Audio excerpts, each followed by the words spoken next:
Some say that no thing is impossible, but there are few things closer to being impossible than capitalism equaling even the slightest degree of humanitarianism. The Akal Wu tells us that capitalism stands for wealth over health. This includes the health of the individual, the community, humanity, and all that exists on Earth. To understand this, we must first define capitalism. According to the Cambridge Dictionary, capitalism is an economic system based on private ownership of property and business, with the goal of making the greatest profits for the owners. Although Christianity, Islam, and Judaism all forbid consuming pork, and some go so far as saying we should not even handle it, business owners of these religions sell it in order to gain capital.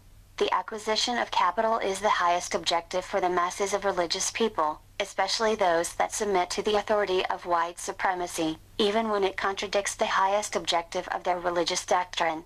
As much as we like to, and as easy as it is to, use religion as target practice, this practice is not exclusively religious. Even those who claim that their highest objective is black liberation will abandon any thought of community freedom if it promises to result in their own individual capital or monetary gain. In fact, capitalism itself is an offshoot of individualism. You can identify an individualist based on the way he or she reports history. For example, an individualist will report that Mansa Musa was the richest man in the world. This is a false statement. The emperor actually served the people, and although the emperor, or king, had access to the wealth, he was simply using the empire's wealth for the benefit of the empire. Mansa Musa used the empire's wealth to finance the building of the great mosque that would later become part of the legendary University of Timbuktu in Mali. Dr. John Henrik Clarke points out that many great works of art in many West African nations historically did not have an individual artist's name on it. Instead, the art became associated with specific nations.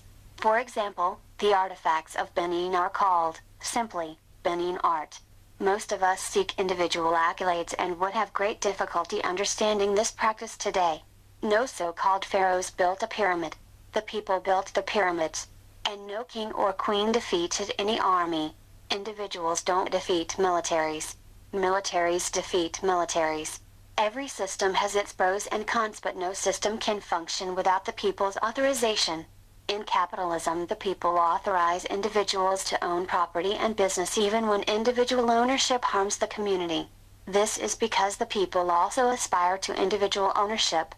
In my nearly half a century on this earth, I've witnessed, to my dismay, the people's glamorization and advocacy of the drug trade, fratricide, alcoholism, and other self-destructive behavior.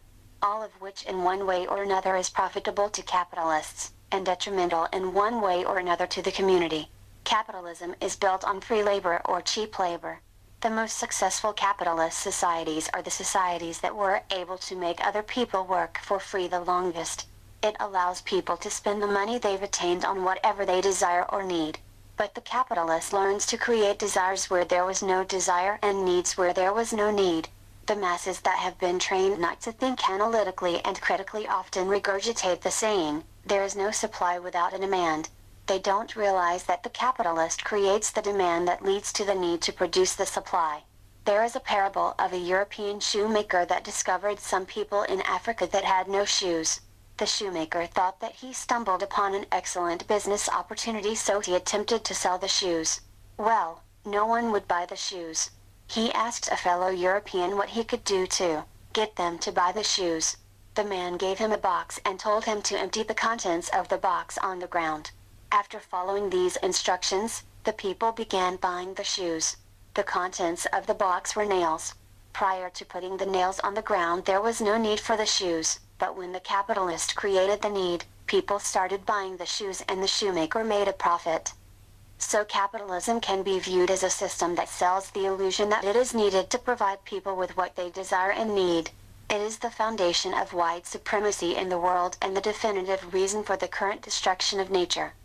Remember, capitalism stands for wealth over health. This includes the health of the individual, the community, humanity, and all that exists. If capital can be gained, the health of the world is of little significance to the capitalist. Human survival and the survival of the planet depends greatly on the communalism that our ancestors practiced for millions of years. While communalism has lasted at least millions of years, true capitalism has only existed on the world stage, at best, 500 years. If you pay special attention to the timeline of world destruction, you will find the terrible two always present and at the forefront: capitalism and white supremacy. We can never forget that capitalism is the basis for the only worldwide Holocaust in human history, the Black Holocaust. This knowledge alone is reason enough for us to disregard our forced pledge of allegiance to our captors. This article was written by Daku Akabo wa Akatsu.